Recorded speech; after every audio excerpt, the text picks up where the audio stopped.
ओम शांति। 6 दिसंबर 2024 को प्यारे बाबा ने हम बच्चों को वरदान दिया। बाबा बोले, एक बाप को अपना संसार बनाकर सदा एक की आकर्षण में रहने वाले कर्म बंधन मुक्त भाव। आज बाबा हम बच्चों को कर्म बंधन मुक्त भाव का वरदान देते। कर्म बंधन मुक्त बनने के लिए बाबा ने हम बच्चों को अनेक सहज युक्तियां बताई।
कर्म बंधन मुक्त बनने के लिए बाबा अनेक वाणियों में हमें अनेक युक्तियां बताते हैं।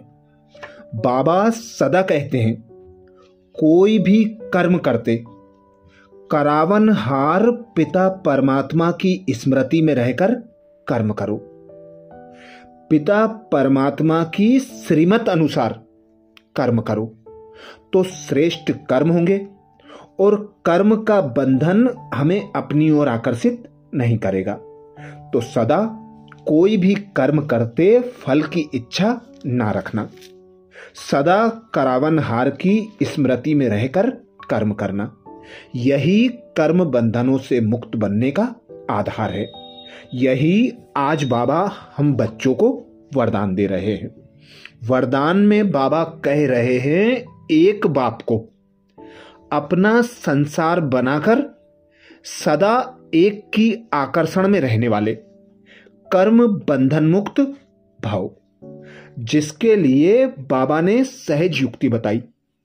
बाबा कहते सदा इसी अनुभव में रहो कि एक बाप दूसरा ना कोई, बस एक बाबा ही संसार है और कोई आकर्षण नहीं, कोई कर्म बंधन नहीं।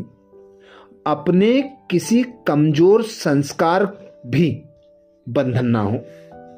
जो किसी पर मेरेपन का अधिकार रखते हैं उन्हें क्रोध या अभिमान आता है, यह भी कर्म बंधन है।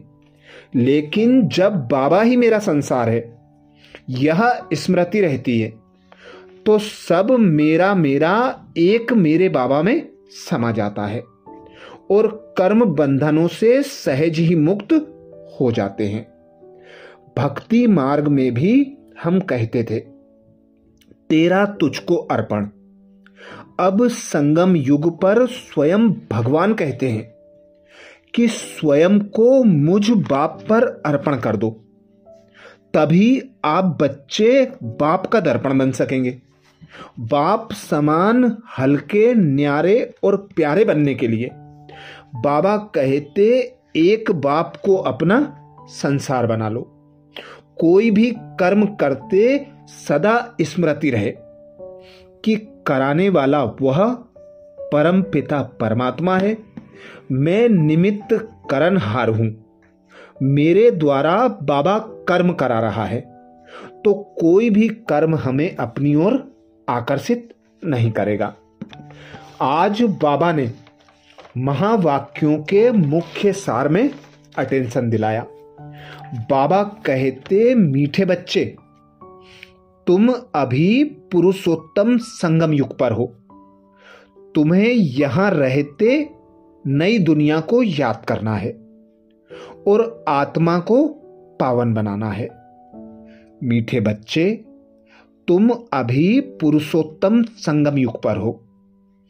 तुम्हें यहां रहते नई दुनिया को याद करना है और आत्मा को पावन बनाना है। प्रश्न किया बाबा ने। बाबा कहते बाप ने तुम्हें ऐसी कौन सी समझ दी है जिससे बुद्धि का ताला खुल गया? बाप ने तुम्हें ऐसी कौन सी समझ दी है जिससे बुद्धि का ताला खुल गया? उत्तर में बाबा कहते बाप ने इस बेहद अनादि ड्रामा की ऐसी समझ दी है जिससे बुद्धि पर जो गोदरेज का ताला लगा था वह खुल गया। पत्थर बुद्धि से पारस बुद्धि बन गए। बाप ने समझ दी है कि इस ड्रामा में हर एक एक्टर का अपना अपना अनादि पार्ट है। जिसने कल्प पहले जितना पढ़ा है वह अभी भी पढ़ेंगे, पुरुषार्थ कर अपना वर्षा लेंगे। धारणा के लिए मुख्य सार में बाबा ने अटेंशन दिलाया। बाबा कहते याद की यात्रा से आत्मा रूपी बैटरी को चार्ज कर सतो प्रधान तक पहुंचना है। ऐसी कोई गफलत नहीं करनी है जो बैटरी डिस्चार्ज हो जाए। याद की यात्रा से आत्मा रूपी बैटरी को चार्ज कर सतो प्रधान तक पहुंचना है। ऐसी कोई गफलत नहीं करनी है जो बैटरी डिस्चार्ज हो जाए। धारणा के लिए दूसरे पॉइंट में बाबा कहते मुरब्बी बच्चा बनने के लिए बाप के साथ साथ घर से भी लव रखना है। ज्ञान और योग में मस्त बनना है। बाप जो समझाते हैं वह अपने भाइयों को भी समझाना है। मुरब्बी बच्चा बनने के लिए बाप के साथ साथ घर से भी लव रखना है। ज्ञान और योग में मस्त बनना है। बाप जो समझाते हैं वह अपने भाइयों को भी समझाना है। स्लोगन में बाबा ने विशेष इशारा किया। महान आत्मा वह है जिसकी दृष्टि और वृत्ति बेहद की है। महान आत्मा वह है जिसकी दृष्टि और वृत्ति बेहद की है। बाबा श्रेष्ठ श्रीमत देकर हम बच्चों को महान बनाने आया। बाबा कहते अब आप बच्चे हद की दृष्टि वृत्ति से पार निकलो, अपनी दृष्टि वृत्ति को बेहद की बना लो, क्योंकि सदा स्मृति पक्की कर लो कि एक पिता परमात्मा हम आत्माओं का पिता है और हम सब आत्माएं आपस में भाई भाई हैं। तो दृष्टि और वृत्ति स्वतः और सहज बेहद की हो जाएगी। आज 6 दिसंबर को मधुबन घर से जो विशेष पुरुषार्थ आया, संतुष्ट मणि बन सदा संतुष्ट रहो और सबको संतुष्ट करो। संतुष्ट मणि बन सदा संतुष्ट रहो और सबको संतुष्ट करो, जिसकी सहज युक्ति बाबा ने बताई। जितना अपने को सर्व प्राप्तियों से संपन्न अनुभव करेंगे उतना संतुष्ट रहेंगे। अगर जरा भी कमी की महसूसता हुई तो जहां कमी है वहां असंतुष्टता है। भल अपना राज्य नहीं है, इसलिए थोड़ी मेहनत करनी पड़ती है, परंतु यहां प्रॉब्लम तो खेल हो गई है। हिम्मत रखने से समय पर सहयोग मिल जाता है, इसलिए अपनी संतुष्टता के साथ साथ स्वयं की श्रेष्ठ स्थिति से सर्व आत्माओं को संतुष्टता का सहयोग दो। आज विशेष हम बच्चों को स्वमान मिला। मैं आत्मा एक बाप को अपना संसार बनाकर सदा एक की आकर्षण में रहने वाली कर्म बंधन मुक्त हूं। मैं आत्मा एक बाप को अपना संसार बनाकर सदा एक की आकर्षण में रहने वाली कर्म बंधन मुक्त हूं। अच्छा, ये विशेष महावाक्य 6 दिसंबर 2024 के थे। ओम शांति।